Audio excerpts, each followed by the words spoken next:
Hola a todos, bienvenidos a una clase más en nuestro curso de Mecánica 2.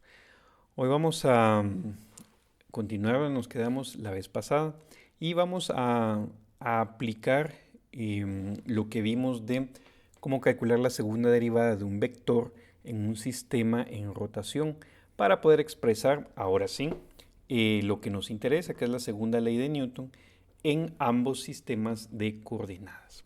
Entonces recordemos que en la clase anterior vimos estas dos expresiones. La primera es precisamente la derivada de un vector cualquiera a, que le llamamos, respecto del tiempo, ¿no? Del lado izquierdo es la derivada en el sistema fijo y en el lado derecho está el equivalente o la derivada en el sistema que gira.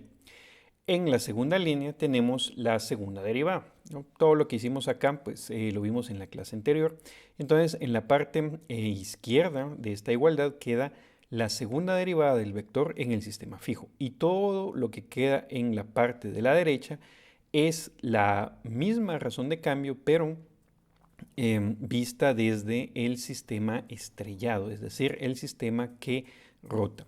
Entonces, lo que vamos a hacer hoy es aplicar esta fórmula, la de la segunda derivada, al vector que nos interesa. Y el vector que nos interesa es el vector posición. Entonces le llamamos, pues lo que vamos a hacer es llamar a específicamente R, ¿no? R es el vector posición y lo sustituimos en esta segunda fórmula que tenemos acá. Y el resultado, ¿verdad? No es que cambie demasiado, ¿no? En lugar de la A, ahora tenemos estos términos que aparecen acá. La única diferencia es que ahora podemos interpretar propiamente que la derivada de r respecto de t es velocidad y la segunda derivada de r respecto del tiempo es aceleración, ¿verdad? Estos términos, estos nombres solo son válidos cuando estamos derivando el vector posición, mientras que acá arriba el vector a podía ser cualquier vector que se nos ocurriera, ¿verdad? Eh, podría ser vector posición o cualquier otro vector en el que estemos interesados. Pero lo que nos va a interesar realmente es esta fórmula que tenemos aquí abajo. Entonces, en el lado izquierdo tenemos la aceleración vista en el sistema fijo. Y en el lado derecho son pues los términos que aparecen cuando describimos las cosas desde un sistema de coordenadas que rota. En particular, vamos a decir que a esta fórmula que tenemos acá, pues se le llama el teorema de Coriolis. Y los distintos términos que aparecen en la ecuación, pues tienen diferentes significados. Entonces, por ejemplo, bueno, antes de pasar acá, el primer término que nosotros vemos acá en el lado derecho, este que está acá, esto es la aceleración de la partícula vista desde el sistema estrellado. Este término sería el equivalente a este que está acá, ¿verdad? Del lado izquierdo de la ecuación. Entonces, este término que tenemos acá marcado es la aceleración de la partícula en el sistema fijo. Este que está acá es la aceleración de la partícula desde el sistema que rota. El siguiente término lo marcamos acá como la aceleración de Coriolis. Y esta es una aceleración que, como ustedes ven, depende de la velocidad angular del sistema estrellado y de la velocidad de la partícula en dicho sistema. Entonces, es una fuerza que depende de la velocidad de la partícula. Si la partícula no se mueve, si está en reposo, este término no existe. El siguiente término es el que llamamos aceleración centrípeta y es fácil ver por qué se llama aceleración centrípeta. Lo que hacemos nosotros es ver cuál es la dirección de este doble producto cruz. Entonces, para eso, pues nos ayudamos de esta figurita, que pues la saqué del mismo libro de texto, en donde si nosotros pues ubicamos el vector omega, que es la velocidad angular, ¿verdad? Y ubicamos un vector de posición, r. De tal manera que si este R ubica a una partícula, por ejemplo, ¿verdad? El hecho de que nuestro sistema esté girando alrededor del eje que marca omega, eso pues le confiere a la partícula una cierta velocidad. Cuando nosotros hacemos el primer producto cruz, omega cruz R, eso básicamente es la velocidad tangencial de la partícula. Entonces, con la regla de la mano derecha, yo los insto a que hagan el ejercicio, podemos ver, ¿no? Omega cruz R, ¿no? Nos da un vector que es perpendicular al plano en donde está omega y R, que es esta flechita que está acá, ¿no? Denotada como omega cruz R. Este vector, como decíamos, es perpendicular al plano que forma omega y que forma R. Y además nos damos cuenta que es tangente a este círculo que sería la trayectoria de la partícula cuya posición es R. Acá estamos asumiendo, por simplicidad, que la partícula está fija en el sistema estrellado, de tal manera que R únicamente gira, ¿verdad? Porque el sistema estrellado está girando. Cuando nosotros hacemos el segundo producto cruz, es decir, omega cruz, con este vector que ya calculamos acá, ¿verdad? Nos vuelve a dar, o mejor dicho, nos da ahora un vector que es perpendicular tanto bueno, al plano en donde está este vector que es la velocidad, ¿verdad? Y el vector omega, ¿verdad? Entonces, si nosotros tomamos omega y nosotros tomamos este vector, nos damos cuenta que el vector que viene siendo el doble producto cruz siempre va a apuntar hacia el eje, ¿verdad? No importa en dónde esté R, ¿sí? Como al hacer el producto cruz, esta resultante va a ser perpendicular a la velocidad tangencial, entonces la dirección de este vector siempre va a apuntar hacia el eje. Y entonces, como siempre apunta hacia adentro del eje, ¿verdad? Hacia la dirección del eje, pues le llamamos precisamente centrípeta. Entonces, esta es la expresión más general de la aceleración centrípeta. Si nosotros lo viéramos en magnitud, independientemente de los ángulos, pues la magnitud dependería de la velocidad angular al cuadrado, ¿verdad? Omega por omega y por R. Entonces, en el caso más sencillo, recordemos que aceleración centrípeta es omega cuadrado por R, ¿verdad? Que es una expresión que hemos utilizado antes. Y el último término que está acá, que no tiene un nombre en particular, pero vean ustedes que depende de la variación de omega en el tiempo. Entonces, si nosotros tenemos un vector de velocidad angular que cambia con el tiempo, entonces vamos a tener este último término. Pero si omega es un vector constante, entonces este último término no aparece, ¿verdad? Entonces, eso es en general la manera de expresar la aceleración de la partícula vista en el sistema fijo en términos del sistema que rota. Muy bien, entonces ya que establecimos, ¿verdad?, cómo transformamos la aceleración de un sistema a otro, pues lo que vamos a hacer es plantear nuestra segunda ley de Newton. Nosotros sabemos que masa por aceleración es igual a fuerza. Esta ecuación es válida en el sistema fijo, ¿no? Es lo que siempre utilizamos para resolver casi que todos los problemas en mecánica. Ahora lo que nos interesa es poder pasarnos al sistema que rota. Entonces lo que tenemos que hacer es sustituir esta aceleración que está acá por la expresión que tenemos en este lado, ¿verdad? Toda esta expresión del lado derecho, para expresar las razones de cambio en términos de los ejes unitarios del sistema estrellado. Entonces lo que nos queda es esto, ¿no? Perdón, entonces acá volvemos a copiar la fórmula que teníamos anteriormente, ¿verdad? Aceleración en el sistema fijo es igual a todos estos términos que tienen las derivadas vistas desde el sistema que rota. Entonces, cuando nosotros sustituimos esta aceleración aquí en esta que está acá, que es la segunda ley de Newton, lo que nos queda es la parte que está aquí abajo. Entonces, básicamente basta con multiplicar todo el lado derecho de esta igualdad por la masa, ¿verdad? Entonces, aquí tenemos el primer término de aceleración, el segundo término de Coriolis, el tercer término de la fuerza centrípeta y el último término que dependía de la variación de la velocidad angular, y esto sería igual a la fuerza que se le aplica a la partícula. Entonces, esta ecuación que está acá todavía la podemos reescribir un poquito diferente. Lo que hacemos es dejar este primer término que está acá, lo dejamos solito del lado izquierdo de la igualdad y pasamos todos los otros términos al otro lado de la ecuación. Esto lo hacemos para poder comparar con la ecuación original, que es masa por aceleración igual a fuerza.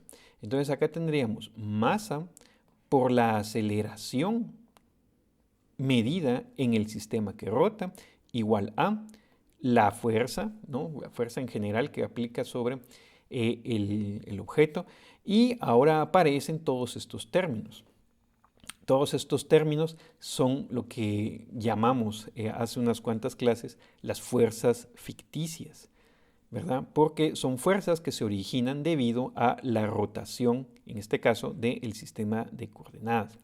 Noten que si no hubiera ninguna rotación, todos estos términos se cancelan. Es decir, si el sistema estrellado no está girando, pues simplemente omega es cero. Entonces, este término es cero, este otro término es cero y este otro término también es cero.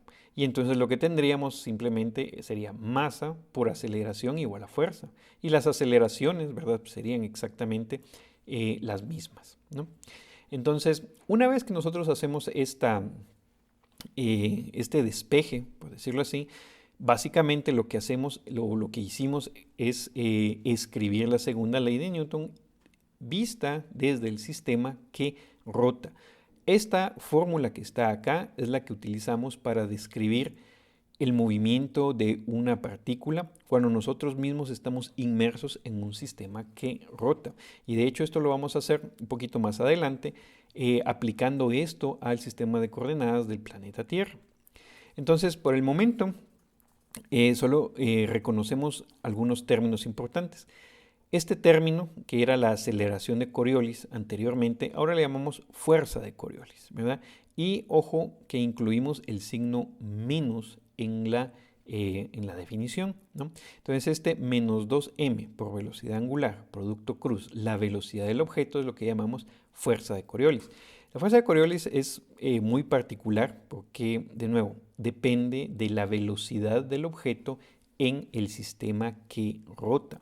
Entonces, por ejemplo, un caso de aplicación extremadamente importante es calcular el movimiento de las corrientes de viento en la atmósfera, por ejemplo.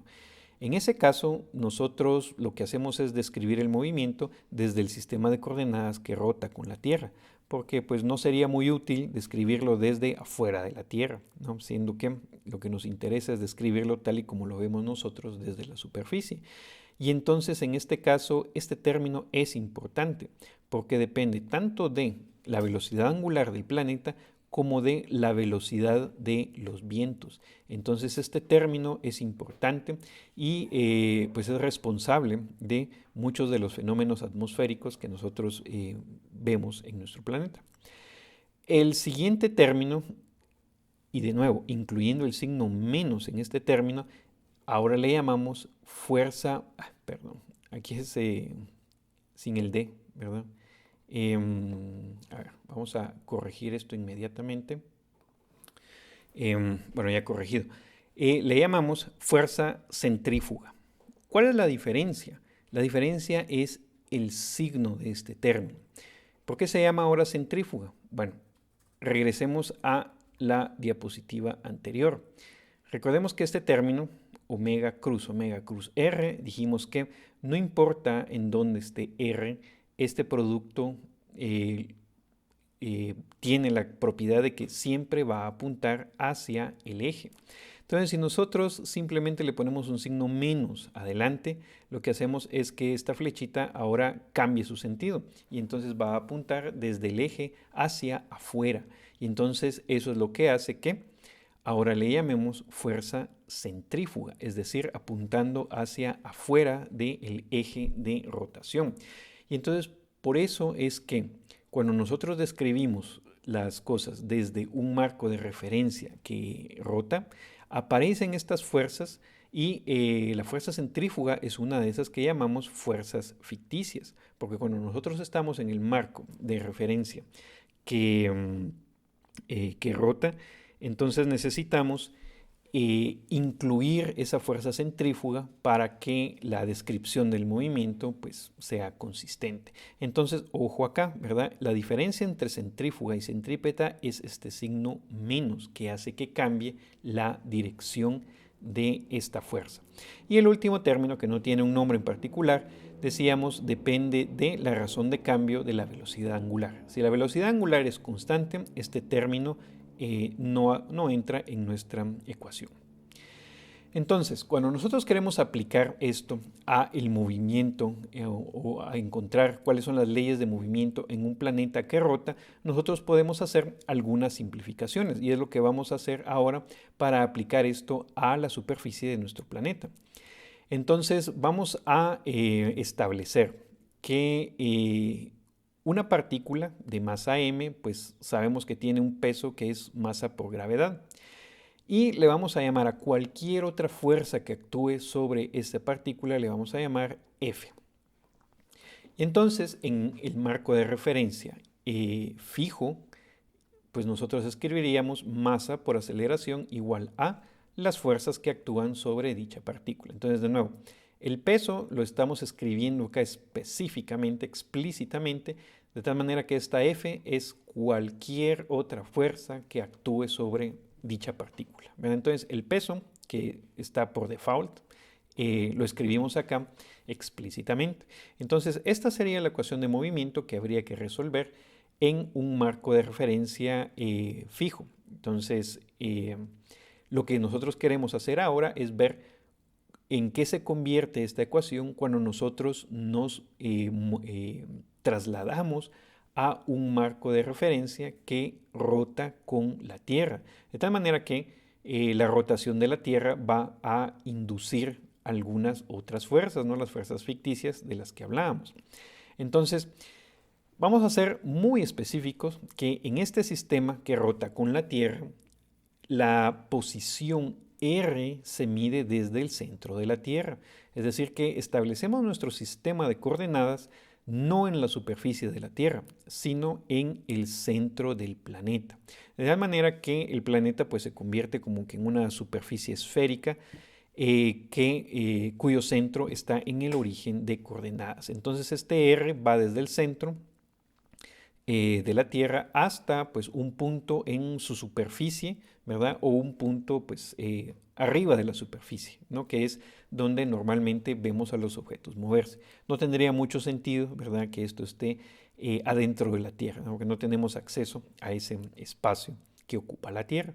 Entonces, R lo medimos desde el centro hacia la superficie o, ¿no?, sobre la superficie misma. Y lo otro que es muy importante reconocer es que en el caso de nuestro planeta, la velocidad angular omega es un vector constante, ¿no? Y entonces podemos hacer la simplificación, ¿verdad?, que el eje z de ambos sistemas de coordenadas es el mismo.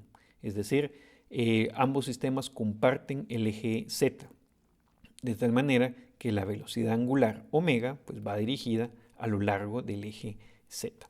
Y entonces lo que podemos hacer es tomar la ecuación que teníamos anteriormente y escribirla de esta otra forma. Es decir, vamos a regresar a la ecuación que teníamos acá, que es esta, la vamos a volver a escribir y lo que notamos inmediatamente es que, como ya dijimos, que el vector velocidad angular es constante, este último término es igual a 0, ¿verdad? Entonces ese último término ya no lo escribimos acá. Perdón, acá. Entonces nos quedaría ¿no? Partiendo de la segunda ley de Newton, acá, en el sistema que está fijo, simplemente sustituimos entonces la aceleración dada por la aceleración en términos del sistema que rota. Entonces aparece, ¿verdad? Otra vez masa por la aceleración en el sistema estrellado, más 2 veces m por la parte de aceleración de Coriolis, más m por la parte de aceleración centrípeta, igual a la fuerza más el peso. De nuevo, pasamos los términos, estos dos términos, este término de Coriolis y de fuerza centrípeta hacia el otro lado de la ecuación. De tal manera que nos queda masa por aceleración en el sistema que rota, igual a todo esto que está acá. Entonces tenemos nuestra fuerza, ¿verdad? Cualquier otra fuerza que no sea el peso. Y además nos damos cuenta que, dado que tenemos este término que está acá, mg, pues podemos factorizar la masa, ¿no?, de estos dos términos, ¿no?, de mg y de la aceleración centrípeta, que cuando la pasamos al otro lado de la ecuación adquiere el signo menos y ya le llamamos entonces fuerza centrífuga. Y nos damos cuenta que pues este término tiene una característica en especial y es un término de fuerza que depende de la posición, ¿no? De nuevo, omega ya dijimos que es un vector constante, r es la posición y g es la aceleración de la gravedad en la superficie terrestre. Normalmente g lo tomamos como una constante, ¿verdad? Igual a 9.8 metros sobre segundos al cuadrado. Pero si nosotros estuviéramos a una altura mucho mayor que la superficie de la Tierra, entonces este g pues obviamente disminuye y disminuye en función de la distancia desde el centro de la Tierra. Entonces todo este término que está acá en azul es un término que depende de la posición. Mientras que la fuerza de Coriolis que tenemos acá es un término, de nuevo, que depende de la velocidad de la partícula. Entonces, cuando nosotros tenemos un sistema de coordenadas que gira y queremos describir qué pasa visto desde ese sistema, pues aparecen dos fuerzas ficticias. La fuerza centrífuga, que depende de la posición, y la fuerza de Coriolis, que depende de la velocidad de dicha partícula. Entonces, dado que, a ver, si regresamos acá, este término que depende solo de la posición, y pues dado que precisamente depende solo de la posición, lo podemos escribir de una manera un poco más compacta, por decirlo así. Y entonces resulta que esto lo podemos interpretar como una fuerza de gravedad efectiva. Una fuerza de gravedad que, como decíamos, va a depender de G, la atracción gravitacional, y la aceleración centrífuga. Y esto lo podemos entender con esta figurita que tenemos acá, que también es una figurita que está en el libro. Si esta circunferencia representa la superficie del planeta y este eje vertical representa el eje Z, entonces el vector de velocidad angular pues va a lo largo del eje Z. R, como decíamos, lo medimos desde el centro del planeta hasta la superficie. Entonces, cuando nosotros graficamos tanto la fuerza de gravedad como la fuerza centrífuga, pues vemos que la relación de las direcciones es esta que está acá.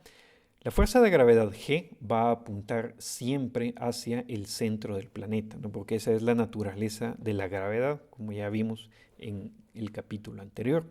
Mientras que el término de aceleración centrífuga va a apuntar siempre hacia afuera del eje de rotación, ¿no? De nuevo, recordemos y podemos verificar con la regla de la mano derecha que este doble producto cruz tiene la propiedad de que siempre la flechita centrífuga apunta hacia afuera del eje. Incluso cuando estamos aquí abajo, la fuerza va a ser siempre hacia afuera. Y entonces la suma vectorial de estas dos aceleraciones nos da esta gravedad efectiva, que como nos damos cuenta no apunta exactamente hacia el centro, sino que tiene una cierta desviación. Y esto pues tiene consecuencias interesantes, porque al final de cuentas esta gravedad efectiva sería la dirección en la que apunta una plomada, ¿no? Entonces una plomada pues es simplemente un objeto que está en equilibrio y que cuelga libremente de una cuerda. Entonces la dirección en la que se alinea es la dirección en la cual es jalado por la gravedad efectiva, que es la fuerza resultante entre la gravedad y la aceleración centrífuga. Otra característica importante es que la gravedad efectiva es un vector normal a la superficie de un fluido en equilibrio. Y esto es muy importante porque la Tierra la consideramos pues, como un elipsoide, más que como una esfera. Para fines prácticos, ¿verdad? Uno siempre considera que el planeta es una esfera, pero si uno necesita pues, incluir más precisión en los cálculos que tengan que ver con la forma de la Tierra, la verdad es que la Tierra no es una esfera, sino un elipsoide. Y el origen de este elipsoide, pues lo podemos atribuir a esta fuerza de gravedad efectiva, resultante entre pues, la fuerza de gravedad y la aceleración centrífuga. Entonces, este vector G sub E efectivo es normal a la superficie del elipsoide. Y entonces la consecuencia es que cuando los planetas se forman o cuando la Tierra se formó, que la materia pues no era del todo rocosa, sino que estaba en un estado más fluido. La forma que adoptó el planeta es precisamente la de un fluido en equilibrio con la fuerza de gravedad efectiva. Y entonces esa es la razón por la cual la aceleración centrífuga hace que o hizo que el diámetro ecuatorial del planeta sea ligeramente mayor que el diámetro polar, que es lo que le da, al final de cuentas, la forma elipsoidal a nuestro planeta. Pero como vamos a ver más adelante, esa desviación es bastante pequeña y pues para fines prácticos muchas veces la podemos despreciar. Finalmente, entonces la ecuación anterior la podemos escribir de esta manera. Masa por la aceleración en el sistema que rota va a ser igual a cualquier fuerza que actúe sobre el objeto, que no sea el peso, ¿verdad? Más masa por la gravedad efectiva, la escribimos de manera compacta, así, menos, ¿no?, la fuerza de Coriolis, ¿no?, que de nuevo depende de la velocidad angular y de la velocidad del objeto. Vamos a tratar de ver más adelante cuál es la influencia de estos términos en el movimiento de los objetos. Pero algo que hay que tener muy presente es cuánto vale la velocidad angular para el caso de nuestro planeta. Entonces, esta velocidad angular omega es simplemente la velocidad angular de rotación. Nosotros sabemos que la Tierra completa una revolución en un día. Entonces, la velocidad angular es simplemente 2pi dividido el periodo en segundos. Y esto nos da un número que es bastante pequeño, alrededor de 7 por 10 a la menos 5. Y como omega es un vector, ¿verdad?, va en la dirección z. Entonces, este es nuestro vector constante de velocidad angular. Y vean ustedes que es un número bastante pequeño.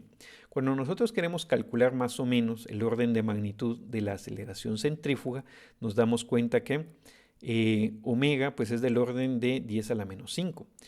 Cuando omega lo multiplicamos por r, que es el radio del planeta, r es del orden de 10 a la menos 6. O sea que el término entre paréntesis es del orden de 10. Pero cuando lo multiplicamos otra vez por omega, ¿no?, eso se hace pues, del orden de 10 a la menos 4. Entonces ese sería más o menos el orden de magnitud de la aceleración centrífuga, que si que es del orden de 10 a la menos 4, se compara con el orden de magnitud de G, que es 9.8, entonces es comprensible porque este término siempre lo despreciamos, ¿no?, en cálculos de caída libre, por ejemplo, no es un término que afecte mucho el movimiento, a menos que queramos pues, mucha precisión. Y para terminar, el otro término, que es el término de Coriolis, de fuerza de Coriolis, ven que dependen de el producto de la velocidad angular con la velocidad del objeto.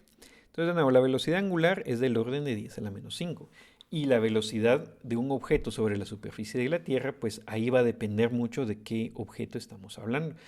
Los objetos más rápidos, pues podría ser un avión supersónico que tenga velocidad poco más de 1000 km/h, por ejemplo. A la hora de multiplicarlo con la velocidad angular, pues ya tendrá un efecto y el efecto también es significativo dependiendo de la distancia que viaje pues el avión, por ejemplo. El otro caso en donde esto es importante es en el movimiento del viento, como decíamos. El viento pues recorre prácticamente toda la superficie del planeta y entonces este término tiende a desviar masas de aire que van desde el ecuador hacia cualquiera de los polos. Entonces, la fuerza de Coriolis es muy importante siempre que tratamos de describir corrientes de viento, ya sea de viento o de agua, ¿verdad? En el océano también es importante la aceleración de Coriolis. Entonces, por hoy nos vamos a quedar acá y más adelante vamos a ver algunos casos y algunos ejemplos de esto que hemos hablado hoy.